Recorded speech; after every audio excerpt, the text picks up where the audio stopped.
Yes మాజీ MLA Janardhan Reddy ప్రస్తుతం మనతో పాటు ఉన్నారు. ఆ ఉదయం నుంచి కూడా ఆయన ఇంట్లో సోదాలు అయితే జరుగుతూ ఉన్నాయి. సో ఏం దొరికింది జనార్దన్ రెడ్డి గారు మీ ఇంట్లో ఎలక్షన్ అధికారులకు?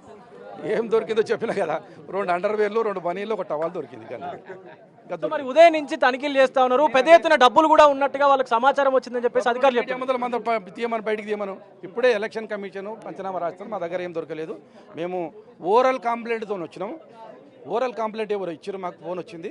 మేము వాళ్ళ ఓరల్ కంప్లైంట్ రిటర్న్ కంప్లైంట్తో రాలేదు మేము. ఇది అయినా మేమేమంటున్నామంటే సెక్షన్ ఎంసీఏ సెక్షన్ ప్రకారంగా మీరు జ్యుడిషియన్ దాటి బయటకు వెళ్ళినప్పుడు పర్మిషన్ తీసుకోవాలి, ఎలక్షన్ కమిషన్ పర్మిట్ తీసుకోవాలి, మీకు పక్క ఆధారం ఉంటే. అది లేదు. అది లేకుండా డైవర్షన్ చేయడానికి కావాలని డైవర్షన్ చేయడానికి రహమత్ నగర్లో ఇలా సిఎన్ రెడ్డి అనే కార్పొరేటర్ గంట రేపైంది డబ్బులు మస్తున్నాడు.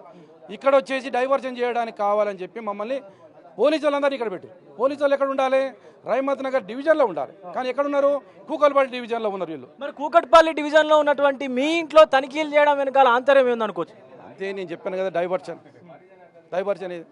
ఎందుకంటే కార్యకర్తలు చేసి వాళ్ళ పని వాళ్ళు చేసుకోవాలి, వాళ్ళ డబ్బులు వాళ్ళు పంచాలని ఆలోచనతో చేస్తున్నటువంటి కుట్రగింది. మీ కార్యకర్తలను కూడా కాంగ్రెస్ కార్యకర్తలు నాయకులు బెదిరిస్తున్నారంటూ మీరు మాట్లాడారు. నేను తప్పకుండా చేస్తున్నానండి. నేను అభ్యర్థి బెదిరిస్తున్నానండి. అభ్యర్థి బెదిరిస్తున్న గత 2 రోజులుగా మేము తలుచుకుంటే ఒక్కరోజు బీఆర్ఎస్ పార్టీ కార్యకర్త ఇక్కడ ఉంటాడు అని చెప్పి బెదిరిస్తున్నాడు.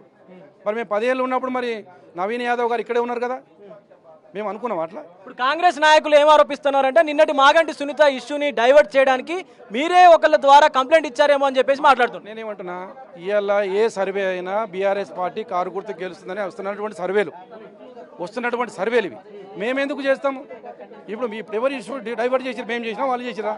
ఇష్యూ మీకు అర్థమైంది కదా. మీరు ఇష్యూ డైవర్ట్ ఎవరు చేసిండ్రు అంటే ఇప్పుడు అసలు కంప్లైంట్ చేసిందే మీ వైపు నుంచి అని చెప్పేసి కాంగ్రెస్ నాయకులు మాట్లాడుతాం.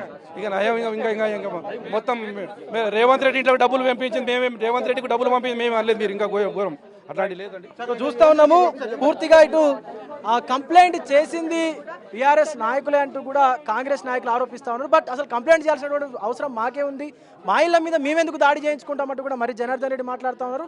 ముఖ్యంగా అసలు ఒక నోటీస్ లేకుండా, ముందస్తు సమాచారం లేకుండా ఇంట్లో ఎవరు లేనప్పుడు ఎలక్షన్ అధికారులు కావచ్చు, పోలీసులు కావచ్చు దౌర్జన్యంగా ఎందుకు ఇంట్లోకి వస్తారంటూ కూడా మరి జనార్దన్ రెడ్డి మాట్లాడుతూ ఉన్నారు. సో తక్కిళ్ళపల్లి రవీందర్రావు నా ఇంటికి వస్తారు, ఆయన గెస్ట్గా వస్తారు, చుట్టంగా వస్తారు, ఈవెన్ ఇంట్లో ఉంటారు. అలాంటప్పుడు ఇక్కడ అసలు జూబ్లీ హిల్స్ నియోజకవర్గానికి సంబంధమే లేనటువంటి తన ఇంట్లో సోదాలు చేయాల్సినటువంటి అవసరం ఏమొచ్చింది అంటూ కూడా మరి జనార్దన్ రెడ్డి అయితే మాట్లాడుతున్నారు. మరొక పక్క ఇదంతా కూడా డైవర్షన్ చేయడానికి కేవలం కాంగ్రెస్కు సంబంధించినటువంటి నాయకులు వారి డివిజన్లలో డబ్బులు పంచేందుకే పోలీసులను డైవర్ట్ చేసే విధంగా పూర్తిగా ఇటు ఈ కార్యక్రమం అయితే చేస్తున్నారు ఉదయం నుంచి అంటూ కూడా మరి జనార్దన్ రెడ్డి మాట్లాడుతూ ఉన్నారు. వీడియో జర్నలిస్ట్ నరసింహతో విజయ్ బిగ్ టీవీ హైదరాబాద్ నుండి.